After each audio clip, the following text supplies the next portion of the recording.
Never ever block your ex, that is not a way to deal with the relationship breakup.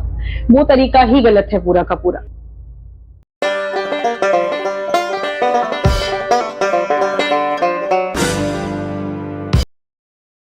नमस्कार, मैं हूं आकाश मौर्य। आज अपने podcast की फिर से एक नए एपिसोड में हम आ गए हैं और आज का जो टॉपिक है वो थोड़ा कड़वा है लेकिन बेहद जरूरी है, जिसका शीर्षक है ब्रेकअप। तो ब्रेकअप होने के बाद क्या सिर्फ ब्रेकअप टूट जाने का नाम है, या फिर अपने आप को दोबारा समझने का और तराशने का, वो उस खालीपन को भरने का जो किसी के जाने से रह गया है। तो ऐसी ही चीजों पर चर्चा करने के लिए आज हमारे साथ स्टूडियो में वापस फिर से एक बार मौजूद है डॉक्टर आराधना गुप्ता, जो कि एक क्लिनिकल साइकोलॉजिस्ट है। मैम, आपका बहुत बहुत स्वागत है। Thank you Akash. मैम, सबसे पहला सवाल जो मैं ये पूछना चाहता हूँ वो ये है कि क्या जब ब्रेकअप होता है तो कैसा महसूस होता है, क्या महसूस होता है? ब्रेकअप आजकल अगर देखा जाए तो ब्रेकअप एक ऐसा सब्जेक्ट हो गया है जो इन द एयर है, क्योंकि आजकल की जो जीवन शैली है उसमें एक पार्टनर का होना, एक रिलेशनशिप का होना, एक रोमांटिक रिलेशनशिप का होना एक असेंशियल पार्ट हो गया है प्रेजेंट जनरेशन में। तो इसलिए ब्रेकअप एक ऐसी चीज है जो आज आप बहुत इजीली बहुत सारे लोगों से मिल सकते हैं जिनके पास इस तरीके के एक्सपीरियंसेस हैं, जिनकी लाइफ में ब्रेकअप्स हुए हैं। वो आपको बहुत अच्छा बता सकते हैं अपना एक्सपीरियंस कि भाई ब्रेकअप से उन्होंने क्या सीखा। लेकिन अगर जहां तक आप बात करते हैं कि ब्रेकअप का क्या प्रभाव पड़ता है इस चीज का, तो निश्चित ही ब्रेकअप का बहुत गहरा मनोवैज्ञानिक प्रभाव किसी भी व्यक्ति के ऊपर पड़ता है, चाहे उस रिश्ते को उसने खत्म किया हो, चाहे सामने वाले ने उस रिश्ते को खत्म किया। दोनों ही सूरतों में बहुत ही गहरे मनोवैज्ञानिक प्रभाव से वो व्यक्ति गुजरता है, जिससे कभी कभी वो जो मनस्थिति होती है वो दिन, हफ्ते, महीने और कई कई बार सालों में अनट्रीटेड पड़ी रहती है। और ऐसे में क्या होता है, वो कुछ अन्य ही चीजों को जन्म देती है जिसे हम कभी समझ ही नहीं पाते। क्योंकि अक्सर ऐसा होता है कि जब क्लिनिक में बहुत से केसेस आते हैं तो वो ये पूछते हैं, कुछ तो डायरेक्ट आते हैं जो ये कहते हैं कि भाई हमारा रिलेशनशिप एंड हो गया और हम उससे ओवरकम नहीं कर पा रहे हैं जी। तो मेरा पहला सबसे फेवरेट क्वेश्चन होता है कि पहले ये बताओ कि इसे रखना है कि नहीं रखना है। अगर रखना है तो फिर उस तरीके से ट्रीट किया जाए, और अगर नहीं रखना है तो उस तरीके से ट्रीट किया जाए। क्योंकि दोनों ही सूरतों में ये देखना बहुत जरूरी होता है कि अगर आप उस रिलेशन से बाहर निकलने के लिए अपनी विल पावर का प्रयोग करना चाहते हैं तो हम कुछ अलग तरीके से उस पर काम करते हैं, और अगर आप उस रिलेशनशिप से में नहीं रहना चाहते हैं तो फिर हमें एक अलग एंगल पर काम करना होता है। मैम, ये तो हम समझ गए कि वो कैसा महसूस कर रहा है, बट ये जो है इससे ओवरकम कैसे कर सकता है कोई? देखिए, ऐसा होता है कि जब भी कभी ब्रेकअप होता है तो सबसे पहले आदमी एक सेल्फ फीलिंग में तो होता ही होता है जी। उस फीलिंग में दुख, निराशा, गुस्सा, गिल्ट और डिप्रेसिव सिम्टम्स, और उन सब चीजों की वजह से फिजिकल सिम्टम्स कहीं ना कहीं उसे पूरी तरीके से ट्रैप कर लेते हैं। अकेलापन महसूस होने लगता है, आदमी अपने को कई बार कमरे में बंद कर लेता है। एग्जैक्टली। लोग गलती क्या करते हैं कि ऐसे में आइसोलेट कर लेते हैं अपने को। एग्जैक्टली। और आइसोलेट करने से सबसे बड़ा इम्पैक्ट क्या पड़ता है कि वो अपने ख्यालों के साथ बिल्कुल अकेले होते हैं, और उन्हीं ख्यालों के ट्रैप को वो इतना ज्यादा सेल्फ काउंसिल कर लेते हैं कि फिर वो जो दुख का जो गड्ढा होता है वो इतना गहरा हो जाता है कि उससे फिर बाहर आना बहुत डिफिकल्ट होता है। फिर तब बाद में उन्हें याद आता है कि चलो किसी से मदद लेते हैं, और वहां पर कई बार ऐसा होता है कि वो कुछ ऐसे लोगों से मदद लेते हैं जो शायद इस चीज से गुजर चुके हों। अब कई बार तो उनकी सलाहें बहुत काम भी कर जाती हैं जी। पर बहुत बार ऐसा होता है कि जो इंसाइट हमें मिलती है वो इंसाइट एक फ्रेंड टू फ्रेंड वाली अप्रोच की मिल जाती है। एग्जैक्टली। कि भाई मैं अपने फ्रेंड का भला चाह रही हूँ तो मैं बोल रही हूँ यार तुम ऐसा करो, इससे बाहर आ जाओ, या तुम एक काम करो दोबारा कॉल करके देख लो। ये चीजें फ्रेंड टू फ्रेंड वाली होती है। लेकिन अगर आप एक एक्सपर्ट के पास सलाह के लिए जाते हैं, आप एक एक्सपर्ट का सहारा लेते हैं, तो वहां पर आपको जो प्रोफेशनल सलाह होती है वो आपकी लाइफ की क्वालिटी और आपकी लाइफ के प्रेजेंट मोमेंट के हिसाब से, प्रेजेंट कॉग्निशन के हिसाब से दी जाती है कि इस समय आपकी क्या स्थिति है, इस समय आपकी क्या रिक्वायरमेंट है, कैसे आप इस चीज से उबर कर अपने को एक स्वस्थ जीवन शैली की तरफ दोबारा लेके जा सकते हैं। तो इसलिए ये देखना बहुत जरूरी होता है सबसे पहले कि हम सलाह किससे ले रहे हैं। अगर हम सलाह अपनी उम्र वालों से ले रहे हैं तो उस सलाह पर एक डबल टैप थिंकिंग करनी बहुत जरूरी होती है। हमको ये देखना बहुत जरूरी होता है कि अगर हम वो सलाह ले रहे हैं तो उस सलाह पर इम्प्लीमेंट करने से हमारी, अगर हम सिर्फ वो सुनना चाह रहे हैं जो हमारे कान सुनना चाह रहे हैं, वो सलाह मिल रही है तो जरूरी नहीं कि वो सलाह सही हो। कई बार वो सलाह सिर्फ एक ऐसी अप्रोच के लिए आपके पास आती है कि आप उस समय रिलैक्स हो जाओ। तो हमें हमेशा उसके लॉन्ग टर्म परिणामों की तरफ देखना चाहिए जी। अगर आप बात करते हैं कि इससे ओवरकम कैसे किया जाए, तो यहाँ पर कुछ बातों का ख्याल रखना बहुत ज्यादा जरूरी होता है। सबसे पहले ये देखना चाहिए कि अगर आप ब्रेकअप के उस साइकिल की चपेट में आ गए हैं तो सबसे पहले आप ये देखिए कि आपके अंदर फीलिंग्स कौन सी जन्म ले रही हैं। जैसे कि बहुत सारी फीलिंग्स जन्म लेती हैं।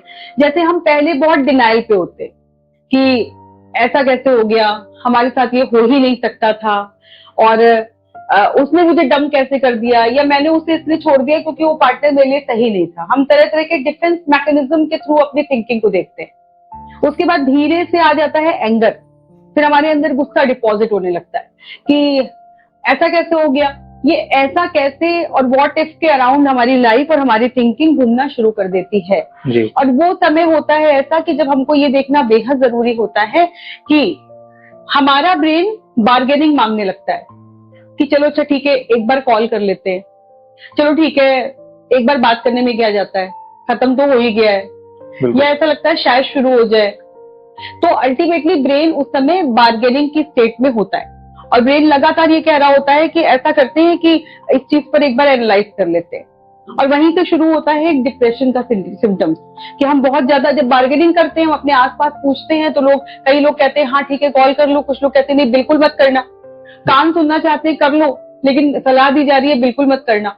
तो बेसिकली वहां पर क्या होता है कि हम बहुत वायसा वर्षा वाली कंडीशन में आ जाते हैं कि करे कि ना करे, करना कितना ठीक रहेगा, नहीं करना कितना ठीक रहेगा। Exactly. कई बार ऐसा होता है कि हम वो कर भी देते हैं और करने के बाद हमको उस तरीके के एक्सपेक्टेड डिजायर्ड आंसर्स नहीं सुनने को मिलते जो हमारे कान सुनना चाहते हैं।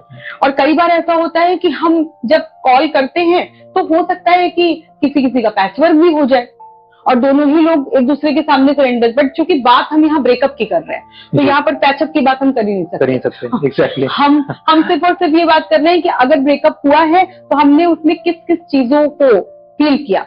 जब हम डिप्रेशन के सिम्टम्स आप अपने में फील करने लगते हैं, उसके बाद ही आती है एक्सेप्टेंस, यानी कि धीरे धीरे हम ये मानना शुरू कर देते हैं कि हाँ भाई ये अब हो गया है मेरे साथ में, तो अब हमको ये देखना है कि हमको अपनी लाइफ को कैसे इसके साथ चलाना है। जैसे ही एक्सेप्टेंस आ जाती है तो वहां पर आपको ये देखना जरूरी है कि कैसे तुरंत ही आपको अपने को आइसोलेशन से निकाल करके 2-3 लोगों के बीच में इन्वॉल्व कर लेना चाहिए। अकेले रहना is going not to be helpful, because that is not helpful, because that is just making a trap कि आप उस ट्रैप में खुद ही स्विम कर रहे हो। अगर आपको स्विम करनी नहीं आ रही है तो आप एक मेंटोर ले लो ना। मेंटोरिंग के लिए सबसे अच्छा जरूरी नहीं कि आप उनसे अपने ब्रेकअप के बारे में डिस्कस करें, आप सोशल कनेक्शंस अपने स्टार्ट कीजिए। सोशल कनेक्शन स्टार्ट करने से क्या होता है कि आपके अंदर जो अवसाद या डिप्रेशन जन्म ले रहा होता है, उसके बाद की जो एक्सेप्टेंस आती है वहां पर उसमें आपको बहुत ज्यादा सहायता मिलती है। यहीं पर बहुत महत्वपूर्ण भूमिका है जिसको कि लोग सुनकर समझते हैं कि भाई कैसे कर सकते हैं, कि हमको यहाँ पर सेल्फ मेडिटेशन की बहुत रिक्वायरमेंट होती है, यानी कि हमको सेल्फ एनालिसिस करना बहुत रिक्वायरमेंट होता है कि हम एक बार जाने तो कि हम कहाँ स्टैंड कर रहे हैं।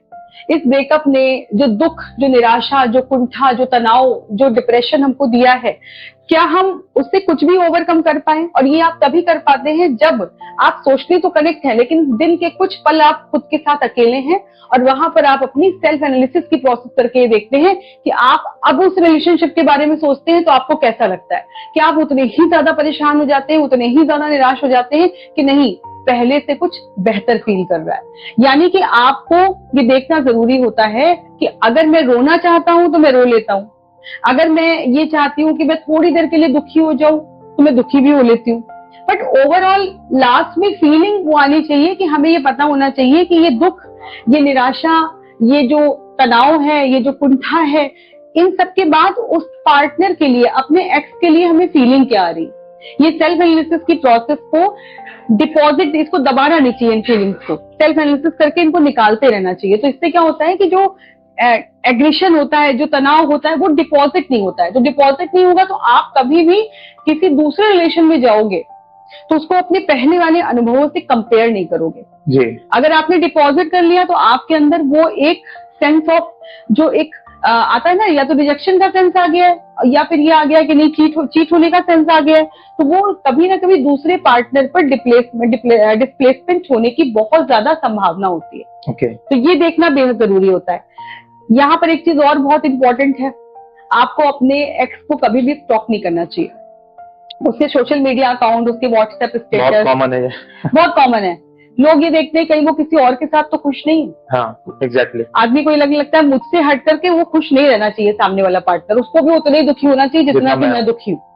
लेकिन इस बात की तो कोई भी गारंटी नहीं ना। हो सकता है कि उस रिलेशनशिप से हटने के बाद आप ही ने अपना रीसेट बटन ऑन कर लिया हो, आप ही अच्छा फील कर रहे हो, शायद थोड़ा रिलीफ फील कर रहे हो। तो कभी कभी कुछ रिलेशनशिप बहुत टॉक्सिक होती है, खिंचती है, काफी दिन तक चलती है, लेकिन जब दोनों पार्टनर अलग होते हैं तो बड़ा सुकून महसूस करते हैं। जी। और वो कभी नहीं चाहते हैं कि वो एक दूसरे को देखें, दोबारा बात करें। और बहुत सारे रिलेशनशिप्स जैसे कि क्लिनिकल विजिट्स में आते हैं, उनमें 100% जो है वो डैमेज वाले आते हैं, जो डैमेज हो चुके होते हैं, परेशान होते हैं, जिनको लगता है कि इतने दिन अपने को हर तरीके से समझाने के बाद में भी मैं इस चीज से बाहर नहीं आ पाया हूँ। तो यहाँ पर इस चीज को देखना जरूरी है कि अगर कभी भी आपका बहुत मन करे कि उससे बात करनी है तो 2 बार सोचिए जरूर। तुरंत कॉल नहीं मिलाना है, उसको स्टॉक करने की हर सोशल मीडिया ब्लॉक मत करिए। I never ever suggest to block someone, क्योंकि एक तरीके से ब्लॉक करने के बाद कभी आप ब्लॉक खोलोगे ना तो आपके मन में ये आएगा कि शायद उसने मुझे कॉल किया हो, शायद उसने मुझे एसएमएस किया हो, शायद उसने मुझे देखने की मुझे ढूंढा हो, लेकिन मैंने चूंकि उसे ब्लॉक कर रखा था। तो एक तरीके से ये सेल्फ डिफेंस मैकेनिज्म का आप सहारा लेते हैं। Never ever block your ex, that is not a way to deal with the relationship breakup. वो तरीका ही गलत है पूरा का पूरा। लास्ट में इस बात का ध्यान रखना बहुत जरूरी है कि फाइनली आप एक्सेप्ट करिए कि आप अकेले नहीं है। जब आपका जन्म हुआ था तो आप इस रिलेशनशिप के साथ नहीं जन्मे थे। आपके इर्द गिर्द बहुत से ऐसे लोग हैं जो आपका ख्याल रखते हैं, आपसे प्यार करते हैं, आपके लिए बहुत महत्वपूर्ण है। लेकिन हम जब किसी एक रिलेशन में बंध जाते हैं तो हमारे लिए वो रिलेशन इतना ज्यादा महत्वपूर्ण हो जाता है कि कई बार हम अपने आसपास के लोगों को इग्नोर करके सिर्फ उसी रिलेशन में अपना 100% देना शुरू करते हैं। और जब उस रिलेशन को हम किक ऑफ करते हैं या वो रिलेशन में किक ऑफ करता है तो हमें लगता है हमारी तो दुनिया ही खत्म हो गई। तो वहां ये देखना बहुत जरूरी है कि हम अकेले नहीं हैं। हमारे आसपास बहुत से हमारे वेल विशर्स हैं जिनके साथ में हम अपने जीवन को दोबारा जीना शुरू कर देते हैं, कर सकते हैं बड़े आराम से। बस जरूरत है अवेयरनेस की, सेल्फ एनालिसिस की, सेल्फ एक्सेप्टेंस की और थोड़ी सी बाउंड्रीज क्रिएट करने की। क्योंकि अगर आप बाउंड्रीज क्रिएट करना सीख जाते हैं तो आप ये सीख जाते हैं कि आपको कहाँ पर रिस्पॉन्स देना है, कहाँ पर नहीं देना है, कहाँ पर ताकाझाकी करनी है, कहाँ नहीं करनी है, और आप परफेक्टली इस फेज से बाहर आने में सफल होते हैं। तो आज के इस एपिसोड में हमने सुना डॉक्टर आराधना गुप्ता से कि कैसे आप ओवरकम कर सकते हैं। जो ब्रेकअप है वो सिर्फ टूटने का नाम नहीं है, एक सफर है जिंदगी का जहां पर आप दोबारा अपने आप को एक्सप्लोर कर सकते हैं, अपने साथ कुछ समय बिता सकते हैं और अपने आप को दोबारा जान सकते हैं। तो आपको ये एपिसोड कैसा लगा? आपको अगर ये अच्छा लगा तो आप इसे शेयर भी कर सकते हैं, लाइक भी कर सकते हैं। Thank you ma'am, thank you very much. Thank you Akash, thank you so much.